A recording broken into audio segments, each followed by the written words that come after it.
white female yelling, "Help, help, someone's trying to kill me." That's not what happened. I did consider him a gentle giant. When I first met him in Adelaide Prison in Yatala, I went there after he was accused of raping a young girl, which he was acquitted of completely.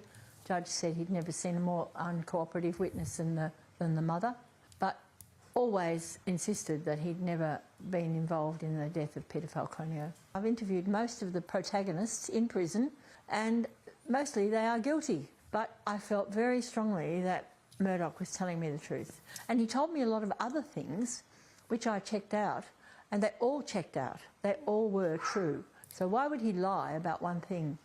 The evidence that convicted him included DNA from a blood sample taken at the scene, Joanne Lee's identifying him, and her hair tie being found in his ute. That is a pretty compelling case.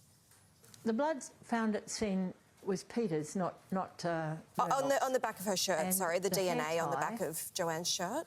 Yes, well, that could have got on there in two places.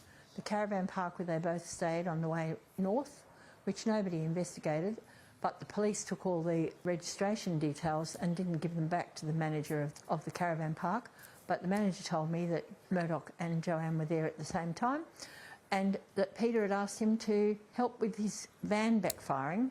So it could have got on his shirt at that time or in a queue at Red Rooster. Well, Joanne actually saw his photograph on the web before she was shown a 9-people photo board by the police who flew to London to meet her. She was on holidays and she saw on the internet a photo of Murdoch, the one they showed her on the photo board. She saw that weeks before the police flew over. It was published in Australia as Murdoch potentially Falconio case solved, Murdoch arrested. So her identification really didn't tally one bit with the description she'd given about the gunman, who was normal height and build, shoulder-length hair, droopy moustache, no distinguishing characteristics. That's not Murdoch. Do you fear that that means that the real killer is still out there? Of course he is.